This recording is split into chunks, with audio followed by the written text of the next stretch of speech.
Olá, meu querido irmão, minha querida irmã, estamos iniciando mais um podcast. Eu sou Dulce Maria e estaremos aqui por alguns minutos meditando a palavra de Deus, né? Queremos também acolher aqui com muito carinho Frei Átila, que está conosco, meu querido amigo. Tudo bem, Frei? Olá, Dulce, minha querida amiga, tudo ótimo, graças a Deus. Melhor agora estando com você e com todos que estão nos acompanhando, né, nesse podcast tão abençoado. Que você seja, meu amado, minha amada, alcançado pela graça e pelo amor de Deus.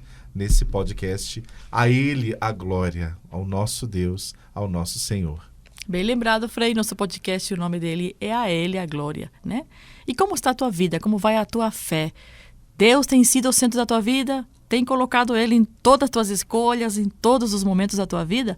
Então vamos ver, a palavra de Deus vai vir e que caia no nosso coração, na nossa vida, como no terreno fértil, essa semente linda, viva, que é a palavra de Deus. Vamos trabalhar hoje as bem-aventuranças. Então convido você a pegar Mateus capítulo 5, versos 4, que fala: bem-aventurados os que choram, porque estes serão consolados. Palavra da salvação. Glória a vós, Senhor. Querido Frei, lembrando um pouquinho do Papa Francisco, num tempo atrás, Papa Francisco tem feito algumas catequeses. Sim. E quem não é apaixonada pela palavra de Deus, né? Exato. E também pelo nosso querido Papa Francisco, que fala de uma forma tão direta, tão simples e ao mesmo tempo tão profunda, né, de ouvi-lo. E ele fala que as bem-aventuranças, para o povo poder também entender um pouquinho, ele fala um pouquinho desse bilhete de identidade do cristão. Exatamente, ele falou tudo, né? Engraçado que você falando isso, nesses dias, né, que meditávamos o Evangelho das Bem-aventuranças, num desses domingos nossos da liturgia, e a homilia, o Frei colocava, né, que a gente conhece Mahatma Gandhi, de outra religião, mas um homem muito respeitado, né? E ele dizia que, olha, eu não sou cristão, mas se eu tivesse que pegar a Bíblia, se a Bíblia toda tivesse que se perder, digamos, e se a gente só salvasse as bem-aventuranças, já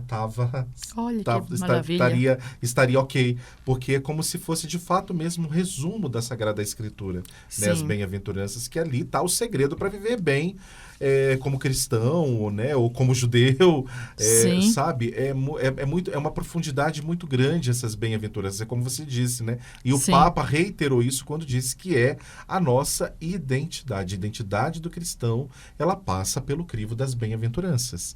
Se nós não buscarmos viver essas bem-aventuranças e trazer isso para a nossa vida, aí fica uma coisa meio que desconexa, né? Não vai fazer sentido a nossa caminhada com Deus se a gente exclui as bem-aventuranças. É impossível, né? O ápice, né? Quando fala, vai no monte, né? No lugar mais alto, onde Deus se revelou ali, Deus falou com Moisés no Antigo Testamento, e Deus falou com Jesus. Jesus, que é o próprio Deus, falou direcionado ao seu povo essas bem-aventuranças. É justamente o norte, né? Nos dá o norte, nos dá a direção, é como se fossem as balizas para a nossa caminhada, para a nossa vida de caminho, e aí são pautadas aí por essas bem-aventuranças que a gente tem e busca, né? A vida do cristão passa-se de fato, a querer buscar, querer viver na sua vida essas bem-aventuranças. Nos proclamamos hoje no versículo 4, e fala de um chorar, né? Aquele que chora será consolado, né? Vem uma realidade e depois vem uma promessa. Exato. Lindo isso, né? Mas aqui chorar por quê? Não é simplesmente um choro, chorar por chorar. As lágrimas, elas são inevitáveis na nossa vida. Às vezes choramos de alegria, às vezes choramos de tristeza, mas às vezes choramos de vergonha. Aqui parece que é mais um choro interno. Sim. Eu pequei, eu fiz alguma coisa errada e, de fato, eu estou envergonhado. Não é isso um pouquinho? Também, lógico, é lógico. É o choro em geral, digamos assim, é a desolação. Desolação. Né? Seria mais ou menos isso, né? Então, entra esse choro de vergonha, de arrependimento, que pode entrar. Esse choro da falta de esperança, o choro do desespero, né? Que pode entrar. A falta de esperança, sobretudo, né? Esse choro ele está relacionado a isso, a essa falta de esperança de quando, das situações que a gente encontra nas nossas vidas, e também entra no que você disse de às vezes, de vergonha, né, de arrependimento, em que tudo você pensa que tudo ao seu redor, como se as portas todas estivessem fechadas, mas que ali a promessa do Senhor, serão consolados, né? Há esperança para qualquer tipo de situação que a gente viva. Há solução para qualquer problema que a gente apresente. Mas de uma situação mais interna da pessoa, né? Exatamente. Uma pessoa que chora pode ser uma pessoa perdida, uma pessoa que se sente só, né? Ou uma pessoa também que às vezes pode estar chorando porque ela é insensível, pode? Pode. Eu não consigo me comover mais, né? Claro. Quando falta essa sensibilidade, né? Quando falta essa sensibilidade, seja para as próprias dores e para as dores do outro também, né? Quando se perde essa humanidade, né? É esse choro, né? É esse esvaziamento do ser humano. Se perde a essência, né? O senhor falava isso. É o esvaziamento do que a pessoa é, né? Esvaziamento da essência da pessoa, né? Perder de vista o que ela tem, o que de bom traz dentro dela, né? Então, entra por esse crivo desse choro, né? Do que tira o norte, do que tira a esperança, do que tira o suporte, do que tira a companhia, né? Sim. Lembra que a gente comentou já em outras situações de que o ser humano não foi feito para viver sozinho, né? O ser humano não é uma ilha, não foi feito para ser ilha. Então, quando ele se sente essa solidão, né? Essa solidão de não ter com quem contar, né? Que triste isso, né? O que é muito triste e que a gente percebe em algumas situações no mundo que a gente vive hoje, as situações de depressão, né? Que também tem uma carga biológica, tem uma carga biológica, mas ela tem também a depressão. Por que a depressão se desenvolve? Porque é o medo da pessoa ficar sozinha, da pessoa se sentir abandonada, né? Então, esse surgiu em algum momento, né? Claro, exatamente. Acaba sendo, como é que se diz, o ponto de partida para o desenvolvimento de uma depressão esse se sentir sozinho, esse se sentir solitário, que passa a ser um sintoma patológico, né? Eu não sou psicólogo, né? Não, mas a gente o senhor tem vivência, né? Tem essa vivência porque a gente também já viveu isso também. Eu também já na minha vida já passei por esse processo também. É justamente esse medo de você olhar para o lado e não ter com quem contar, né? De se sentir aquele abandono de uma profunda solidão. E interessante que aqui a questão não é também falta de fé, né? Até você pode ser uma pessoa de fé.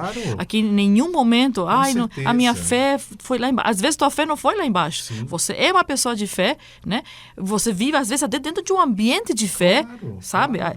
Aqui não estamos dizendo que a pessoa não vai mais à igreja, não vai mais... Não, até você pode até frequentar a missa, enfim, as suas reuniões dentro da sua fé, mas como diz o Frei, já é uma questão patológica, né? Claro. E como diz, não cabe julgamento, mas algo delicado que tem acontecido nas nossas vidas, um tema muito espinhoso, que a gente tem até visto isso também precisa ser compartilhado, né? Até para que as pessoas se informem também e busquem as ajudas necessárias, né? Mas o que a gente tem visto muito, às vezes, o suicídio, até mesmo dentro da vida religiosa, partindo disso que você falou, né? Não cabe a nós julgar. Quem somos nós para julgarmos os irmãos, para julgar o que o irmão fez? Que isso? Não há esse tipo de não passa por esse crivo de julgamento. Sim. Mas é entender e buscar compreender de que se algo em nós, se esse sentir-se sozinho, ele está me levando ao isolamento e está me levando a uma angústia tão profunda que eu sou capaz de me isolar a tal ponto de depois querer tirar a minha vida, de não me encontrar, é justamente acender em nós esse sinal de alerta. Olha, eu preciso de ajuda. E lógico, é uma ajuda que vem espiritual, obviamente, porque nós somos dependentes de Deus, da graça de Deus, isso tudo ajuda, mas também uma ajuda profissional, uma ajuda médica, né? Esse também, porque Deus usa, Dulce, quando ele fala que bem-aventurados os que choram, que são consolados, o consolo de Deus também passa muitas situações pela ajuda do irmão. Certeza. Né? Então aí é pela ajuda profissional que a gente busca, é pelas situações, um bom psicólogo, um bom psiquiatra, isso também nós precisamos. O consolo de Deus também visto. Às vezes eu vou ser até usado no que eu vou dizer. Mas pode falar. consolo de Deus, em muitas situações, ele pode vir até mesmo da medicação que talvez a gente precise tomar numa situação eclesiástico, dessa. né? Deus abençoa os médicos, né? Deus abençoa os médicos. A ciência, ela é abençoada, ela é instrumento de Deus para que a cura também chegue para nós. Sim. Sabe? Também é a graça sobrenatural de Deus, ela também age quando os médicos vão lá fazendo as suas pesquisas médicas. Sim.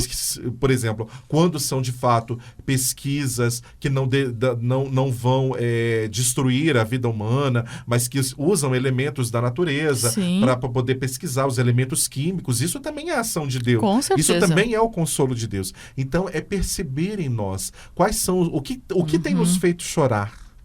Quais são o que tem nos levado a esse choro? Primeiro, né? Nos observarmos primeiro. Se é esse isolamento, se é essa insensibilidade. E acender em nós esse alerta vermelho. Sim. Então, estou levando para esse lado, né, dessas situações de depressão. Porque isso é algo que está muito presente, Dulce. Você também, como uma liderança religiosa, e, né, sobretudo, eu que já também apresentei o Eu Tenho Fé aqui na TV Evangelizar. E quantos casos a gente escuta, chega para nós, né? De pessoas com depressão, de pessoas que estão ali chorando, clamando por esse consolo de Deus. Passa por esse crivo, né? Reze por mim, reze pela minha família. Se você não vive a realidade da depressão, com certeza alguém que está próximo de você pode viver. Eu lembro de um livro de um leigo amigo meu, minto.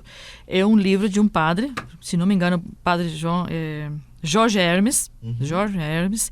Não jogue fora as suas lágrimas. Tá vendo? Já ouviu falar desse livro? Já é um livro que foi assim, muita, vamos dizer assim, foi um furor na época quando foi lançado. Todo mundo queria comprar. E dentro desse livro ele fala justamente isso. Não jogue fora as suas lágrimas. Ou seja, chorar é inevitável. Mas se chora olhando para o Cristo, é diferente. Se o sofrimento ele tem um alvo, né? Ou seja, eu sofro, é inevitável também eu sofrer, mas quando olho para o Cristo, ele se torna salvífico. Sim. Aqui a questão também do chorar, e o Senhor dizia em outros podcasts comigo, de que o próprio Cristo se sentiu abandonado. Claro, né? Chorou quando viu a morte de Lázaro. Né? E o Senhor falava justamente também dessa questão da solidão. E quando o próprio Jesus diz, meu Deus, por que me abandonastes? Ou seja, é a carteira de identidade, é o rosto dele. E ele mesmo diz, olha, se eu passei por isso, vocês de fato estão passando por isso, mas agora vocês têm a mim. Agora eu estou com vocês. Agora eu estou aqui e vim justamente para mudar todo esse caminho, toda essa mentalidade. Exato. Então aqui, o Frei deixou várias coisas aqui para nós. Volta às tuas terapias, né? Exato. Terapias saudáveis, né? Exato. Volta aos remédios, que a gente às vezes chora no sentido de murmurar. Exato. Você está chorando de novo. Fulana só vem chorar os seus problemas. Ou fulano só vem chorar os problemas. Mas o que você está fazendo? Sim, o que você está fazendo para mudar essa... Importante, Dulce. Ressignificar o sofrimento nas nossas vidas. Sim, Frei. Você falava desse livro, e eu li um livro há muitos anos atrás também, um livro muito bom que eu super recomendo, chamado O Dom das Lágrimas, do Márcio Mendes. Tenho ele também. Excelente. Maravilhoso. Excelente. E ele falava no livro que às vezes nós precisamos nos colocar, nossas vidas, a nossa história é como um vaso de perfume. Lembra que a mulher que quebrou o vaso de perfume aos pés de Jesus? Sim. Então, às vezes, nós somos capazes de sermos quebrados por dentro, passar pelas dificuldades que passamos, da nossa história sofrida que muitas vezes temos, mas quebrados ali, exalar o bom perfume do Senhor nas vidas das pessoas. E acho que é só quebrando mesmo que dá para voltar à essência, né? Certeza. Porque criamos tantas capas, né? Tantas, vamos dizer assim, tantas crostras, né? Aquela crosta que a gente vai criando. A gente vai lá no mar, na praia, e a gente vê aqueles bichinhos, né? Que vai se incrustando nas pedras. Sim. Até você chegar na pedra, você tem que quebrar aqueles bichinhos, tirar...